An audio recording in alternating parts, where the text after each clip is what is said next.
Okay, I like to say I'm John and I'm an entrepreneur.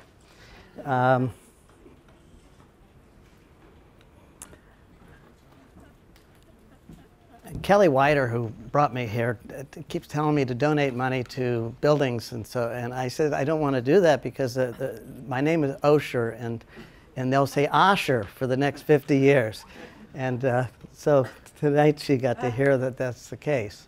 Call yourself Happiness, and everybody will call you Osher. I know, but it was originally Osherwitz, so I can't take credit. I want to first say how I ended up being here tonight. I'm a 68-year-old Jewish man, and I've never been to Israel, and I certainly have never been to Technion. And I've always turned down opportunities to go. All the opportunities, they involve large groups of people and buses, and it just never appealed to me, even though my kids have been here and my son's meeting me in a few days. And so I just haven't come. And then the last few years, all I hear about, I find these great ideas, inventions. I said, God, look at this idea. Oh, that's from Israel. Well, look at this one. Oh, that's from Israel. And then I said, Israel. And then someone said, that's from the Technion. And then the Technion did this. And it's like, even though I'm an old guy now, I still look for ideas. And I still get passionate over ideas. Kelly Whiter from the American Technion Society.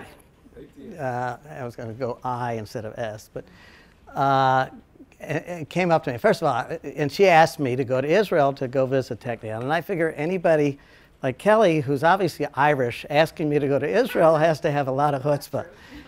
It turns out Kelly with 2 E's is Jewish. It's not Irish. And I looked at it as an opportunity to go. All of this, the world today, you sit here in this room and you go through your classes, and out in the world, we're looking at Israel and we're looking at Technion is where everything's happening. It's the most dynamic, inventive, innovative country and school in the world. And it's known more and more every day. So when I got the opportunity to come here originally with some other entrepreneurs and then by myself, I took it. And I also then said, now I get to see Israel, and my son's taking me on Wednesday for 8 days of touring. Then I didn't get asked to speak. I offered to speak. And the reason I offered to speak is that when there's so many brilliant people here with so many ideas, I said, if I just go look at labs and meet a few people, I'll never make any contact here. So I thought if I spoke, that I would have a chance to meet more people and maybe get some of your great ideas that we can work together. I am going to tell my story in a shortened version, and then I'm going to focus mostly on the spin brush company, which was the biggest success, although we've had quite a few. And then I'm going to open for questions and answers. And that, in the old days, when Procter & Gamble used to give me thousands of toothbrushes to hand out to students at different schools, and they don't anymore. And they think they paid me too much. But when I'd go to classes where there weren't a lot of questions and answers, I wouldn't give them out. I'd say, if you ask a question, I'll pass out a toothbrush. Well, it turns out I actually forgot to even bring a toothbrush for the presentation. So if you haven't seen a spin brush, it happens to be a $5 electric toothbrush, and you would have gotten one for your questions. Oh, you can give a virtual one. I can give you a virtual one, but I do hope when it's time for questions and answers that you guys have more questions than we have time for, because that's usually the most interesting part for me and could be the most useful for you. I've been an entrepreneur my whole life. I've never not been an entrepreneur. I've never had a job. I've never qualified for a job. When I was 5 years old, I started my first business. My parents at the time were taking an art school class in Cincinnati, Ohio, and every Tuesday night they'd go paint nudes at the art school. And at the end of their 3-month class, they brought all the nude paintings home and put them in the attic. and I charged my friends a nickel apiece to see the nude pictures. So I actually started in pornography. Competing with Playboy. And in truth, I've never had better margins than that. And today I get a quarter apiece to see the pictures. But it sounds like a joke. It's actually a true story. But the value of it is, as a 5-year-old, I had the experience.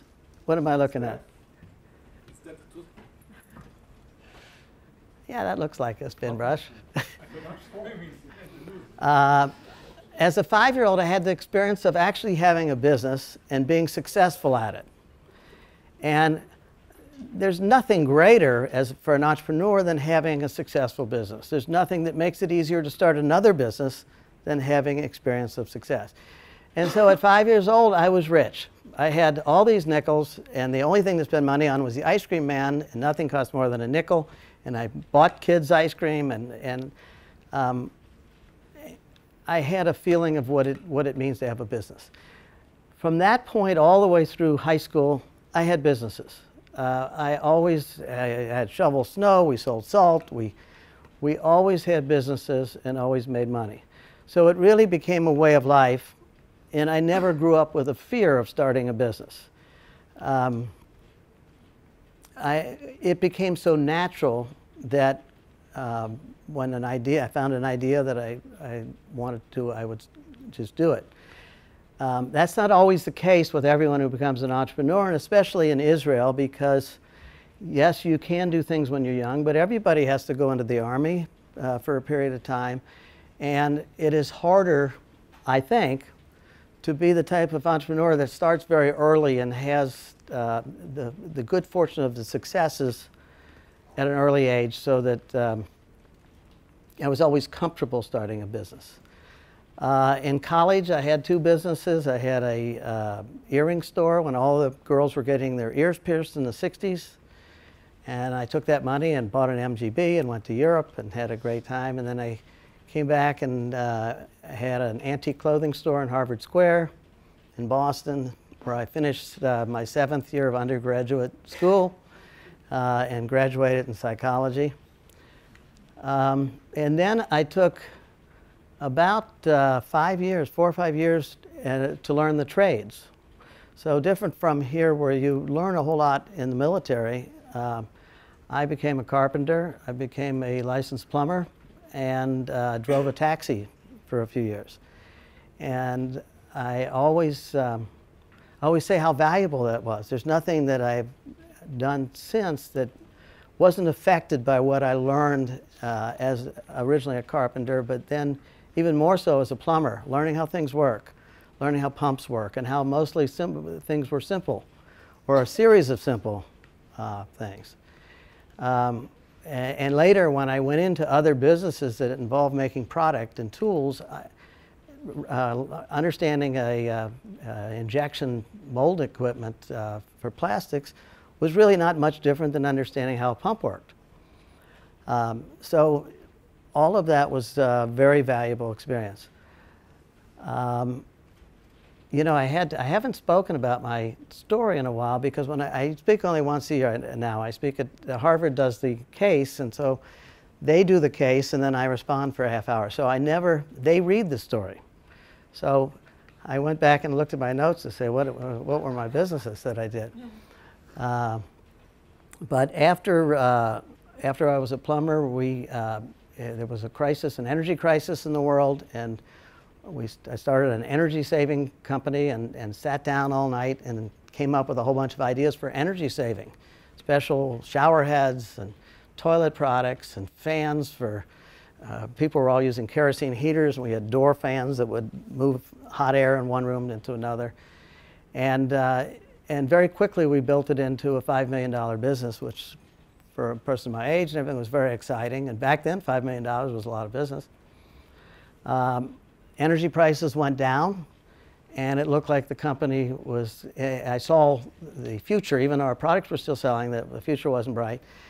And I had little kids, I forget if I had 1 or 2, and they would crawl around and bang their head in the kitchen.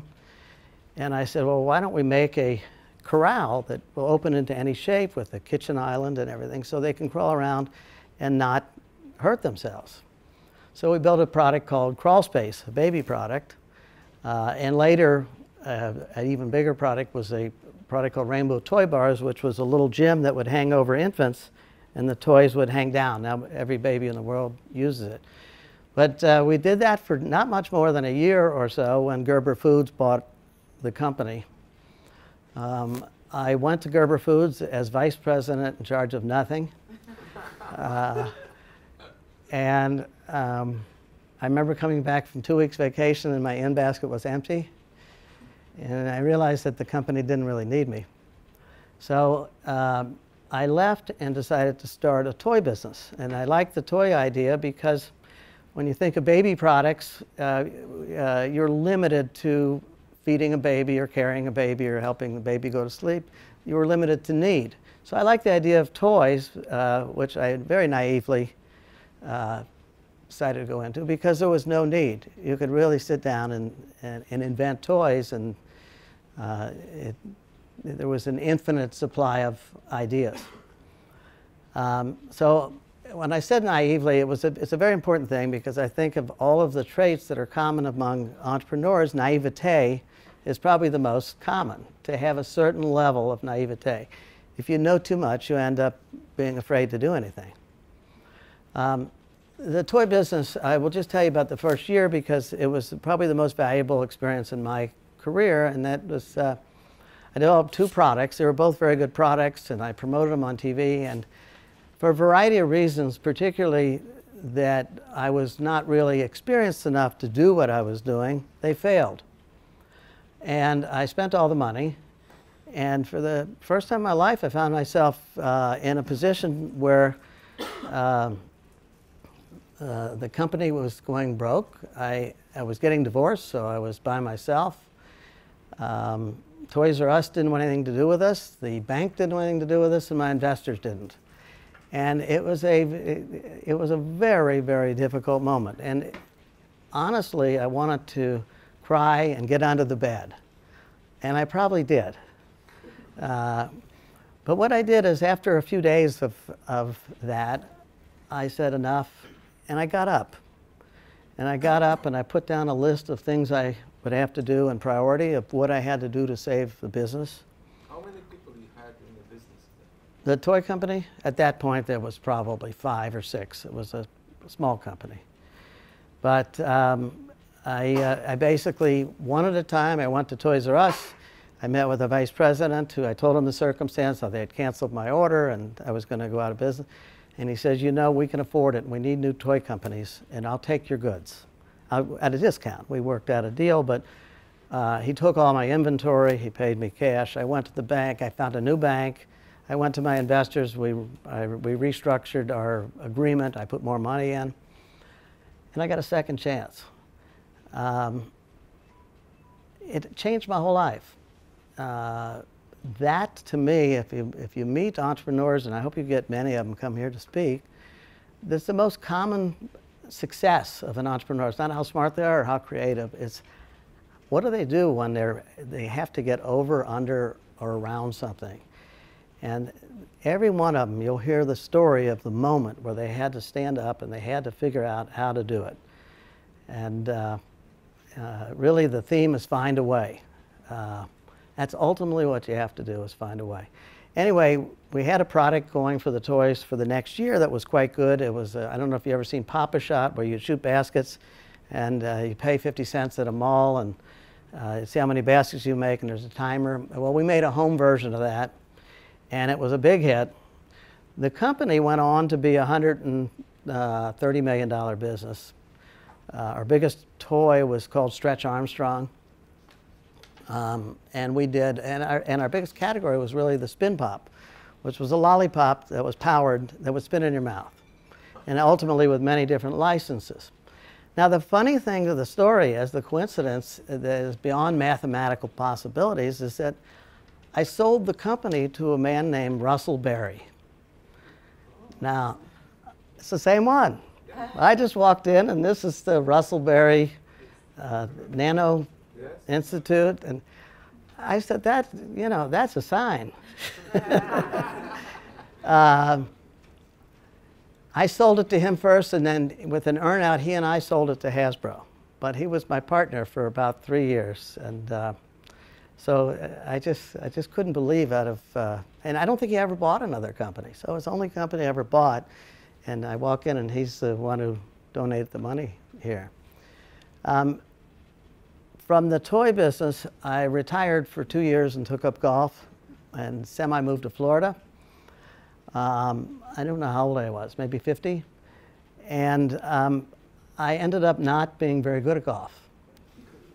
And not being good at golf, I decided with a few of the designers who had done toys with me that let's take a look at doing another business. I'm still young, and it would, I would like to do if we can come up with an idea. Now, most of the ideas I've ever had have never really come, well, some of the energy products, but rarely do you sit down and think of an idea. Usually it comes to you. Somebody brings it to you, pops into your head, it somehow comes to you. Well, this one, we sat down as a group and we put down a list of 100 best ideas we could think of. And the top 3 we ended up doing. But the first one we did them in priority of size. And the first one we did was the idea that if we can make a spinning lollipop powered with batteries and gears for 80 cents, that's what we made it for, landed from China, maybe we could make an electric toothbrush for $1.40. And at $1.40, I could sell it at Walmart for $4.99. Also, Walgreens and a few of the other big national US chains. So I said, well, we don't have to buy a lollipop, and we need bristles. But the other thing is with the spinning lollipop, you don't care about torque. You know, you don't want to catch a kid's braces and tear his head off. But with the toothbrush, you care about torque. You care about battery life. On the spinning lollipop, they lose the product long before the batteries wear out. But with the toothbrush, if the batteries didn't last 3 months, which we provided for $4.99, it didn't seem like a good value. So you pay $4.99 if buy $4 worth of batteries every month, it wouldn't be a good value. So it had to last 3 months, and it had to work great. It had to feel good. And we spent a year working on it. And after 6 months, I was about to quit. We had a product that was like Oral-B's, what's their brawn product called? But it was a little round head, and it spun in a circle. And you'd brush your teeth with it, and 2 weeks later, because it spun in a circle, it was all splayed, and it was really ugly. So we ended up making it so it oscillated. And then I tried oscillating, and I brushed my teeth, and I used a manual brush, and that was always our target market. We didn't care about electric toothbrushes. And I like to brush my teeth like this. I wake up in the morning, half asleep, and brush my teeth. With the Oral-B, the little head that oscillates, you kind of got to walk around your mouth, and it's a different feel. And I said, well, we want to sell everybody in the world. We want this to be a hot item. I want it to be $4.99. I want it to be a great product with torque and battery life. But I don't want anyone to have to learn a new habit. I don't want to change the world. I want them to be able to stick it in their mouth and brush their teeth. So we got the idea of taking fixed bristles along with this oscillating head. I usually have a toothbrush, but and we created a look that looked like a regular toothbrush with the round part at the top and the fixed bristles at the bottom, so you brush your teeth normally. It also created an opportunity to patent it.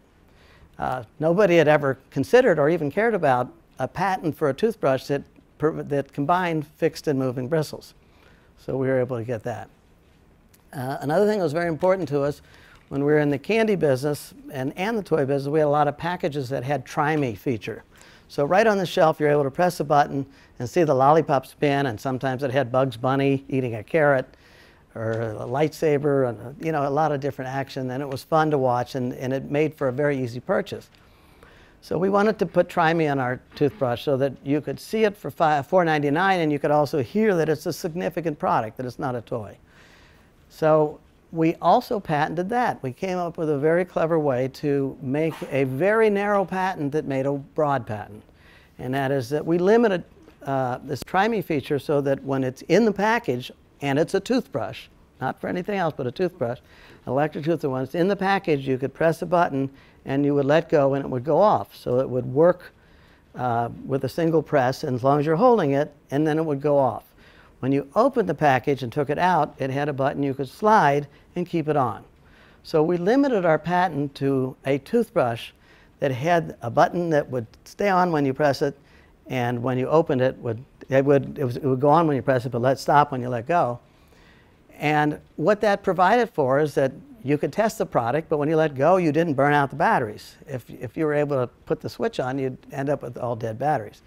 So that little patent, with the narrow patent, made it so nobody else could do a try me on a toothbrush. And that was extremely valuable.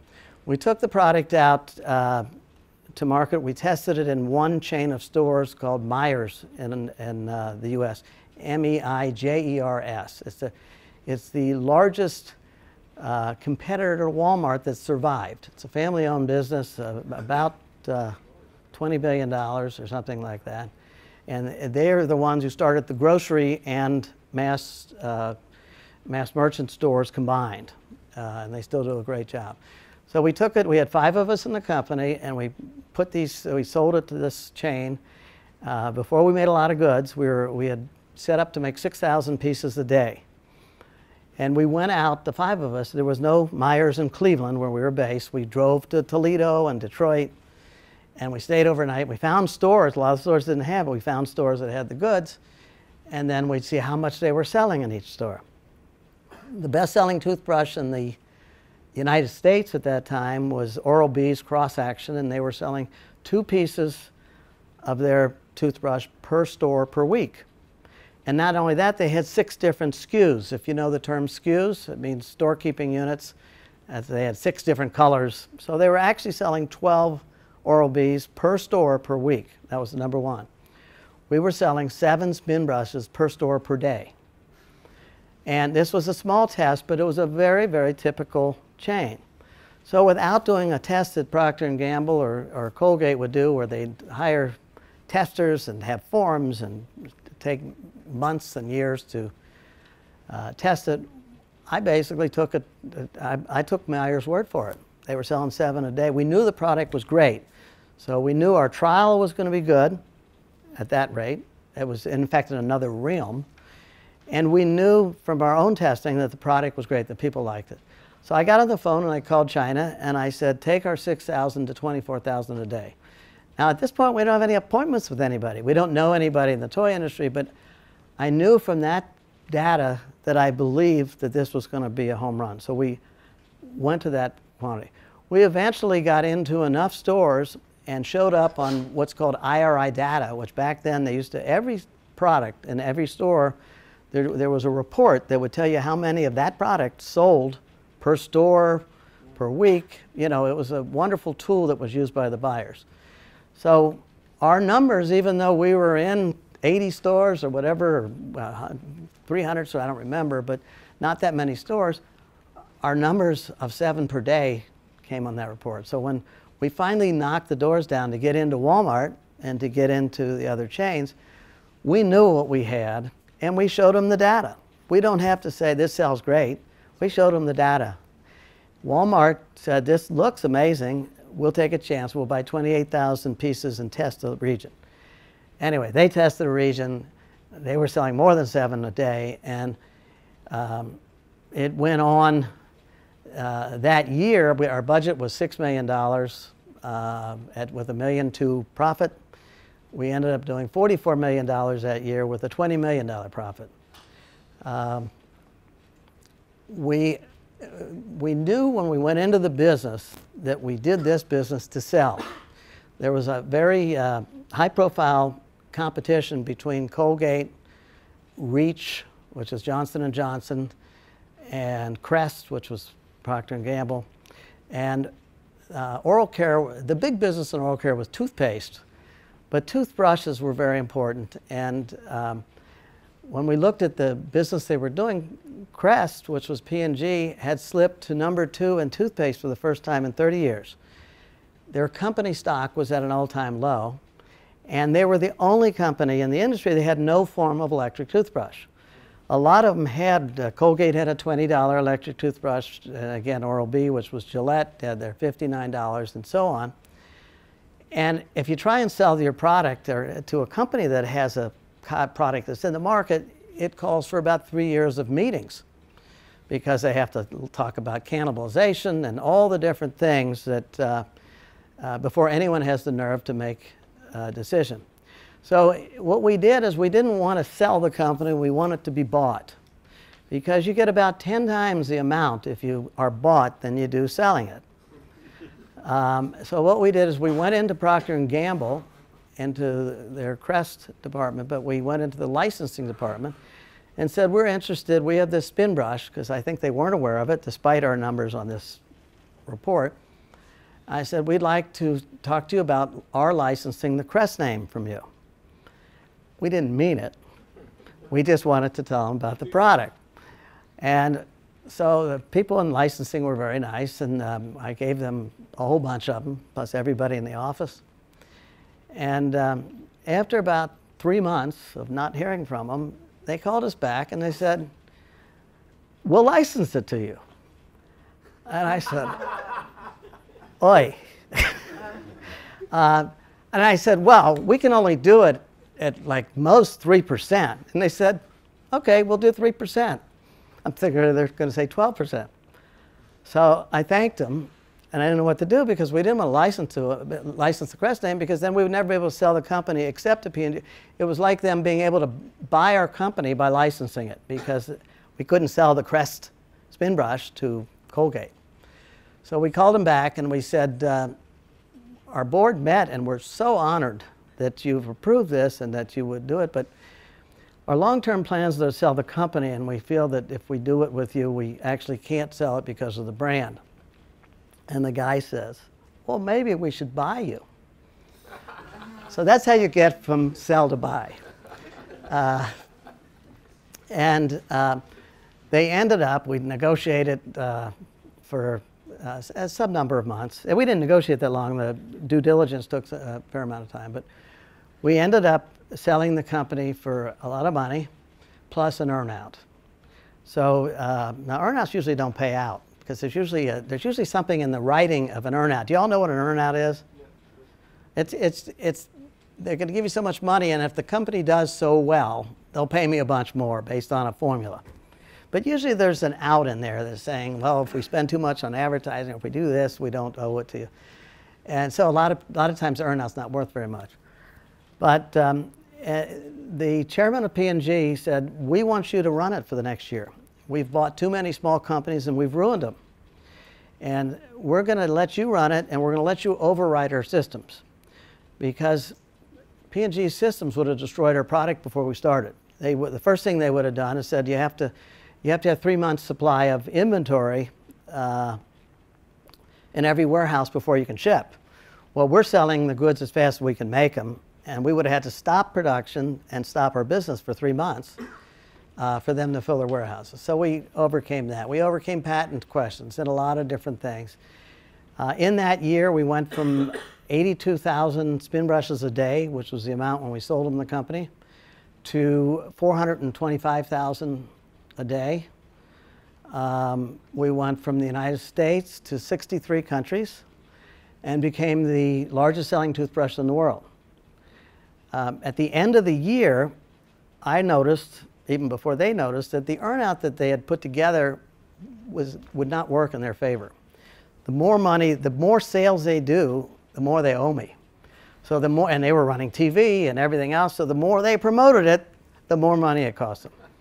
So I called them and I told them this. I said, you know, maybe we should come to a settlement because based on the way it's structured, which none of them ever thought the earnout would kick in. They budgeted that they would do at most $100 million with the product, and they were doing almost $400 million. And so they didn't really math out what the earnout would mean at these levels because they didn't believe it. And anyway, we came to a settlement that made it, it was for a lot of money. And the reason I don't say what it is, I was at Harvard a few years ago with I brought my new girlfriend. And at the end of the case, the professor says, John, he says, tell everybody what you made on this. And I said, I'm not going to say that in front of my girlfriend. I don't want her to hear this. And she says, I've already looked it up on Google. But it was a grand slam. It was one of the biggest multiples in history of companies like Procter & Gamble. And I say we settled and we left. I did the next 2 products we had on our list. They were both successful, but much smaller levels. In the meantime, we did a lot of Broadway shows that we produced over the years. Spinning ice cream. What's that? Spinning ice cream. After the spin brush, everybody spun everything. There were so many spinning products after the spin brush. I But saw a pattern on a spinning cone. I don't doubt it. There's cleaning devices, tile cleaners, everything. Currently, I'm working on a business with my son called Capture.com, and it is based on a simple question that I brought up. He had an internet business, and he would take photographs from people who had smartphones of celebrities, and he'd send them out to publications around the world. And it took forever, and then after 3 months, maybe the user would get $50. And I said, this doesn't make any sense. I said, there's 2 billion cameras. People are carrying 2 billion cameras in the world. So almost every event that's happening news-wise, somebody's there. And there should be a connection. Can't we make a connection between the media and publishing and smartphones? And we set about doing that, which we've done for 3 years. We spent 2 years going the wrong direction, and that wouldn't work. And in the last basically year and a half, we have a great direction. It's still a advanced startup. We have accounts that include CNN, NBC, CBS, Weather Channel, Washington Post, about 14 companies, and we stopped selling because I said, you make this so it's necessary for these 14 companies and it's worth a fortune. You don't need to sell everybody. Make the product so they can't live without it. If you were interested, it's a 3-minute video I can show. This is a 3-minute video that describes Capture. Introducing Capture, the platform that allows news and media publishers to directly connect to smartphone cameras anywhere in the world. Let me show you how it works. I'm here on the Capture dashboard where I can see all the photos and videos posted publicly on social networks such as Twitter, Instagram, YouTube, and others in real time from anywhere in the world. Let me show you just how easy it is to find instant coverage on Capture of an event as it's breaking. I just heard that a fire has broken out inside a major skyscraper in Dubai, and I want to get coverage of this event. So I type in Dubai, and I add a few keywords: fire, torch, and tower. I can now see the red dots on the map that signify where users are with their smartphone cameras as they're sharing this coverage on social networks. As I zoom in on the map, I'm able to narrow my results and get rid of all the social noise and just focus on the area of the map that I want coverage in. Since I'm only interested in video, I'm going to go into advanced search and turn off photos. Once I click search, we now have instant coverage of this fire breaking out in this skyscraper in Dubai. When I find the content that we want to feature, I can request permission directly to the photographer through the social network that they posted on with a single click on Capture. Once I receive the notification from the photographer that we can use their video, I'm then able to download it and instantly feature it on all of our publishing channels. Now, let me show you how to take a step further and get exclusive live coverage directly from any smartphone camera with the Capture Live mobile app, which is available for anyone to download. So there's a blizzard that just hit the East Coast, and I want to get coverage of the aftermath. I heard New Jersey got hit with a ton of snow, so let's go out there and see if we can get some live coverage.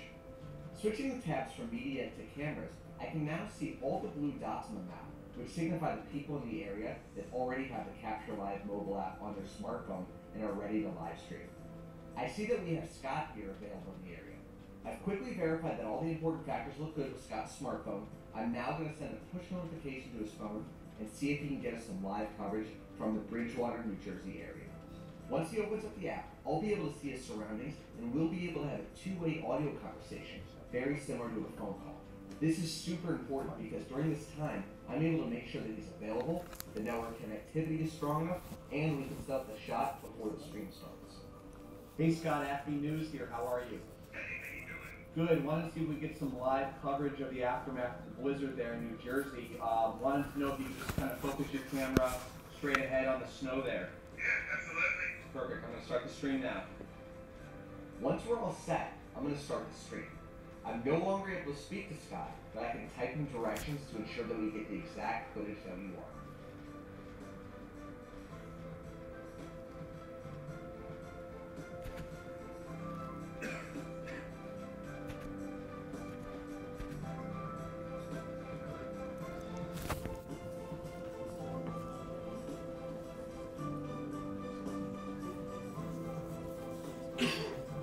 As soon as the live stream is completed, an HD version of the stream is then uploaded to my capture interface, and now I have the exclusive HD video on demand that I can broadcast as well. So as you can see, with capture, it's that easy to instantly get live coverage from anywhere in the world. So what are you waiting for? Request a demo and get started today.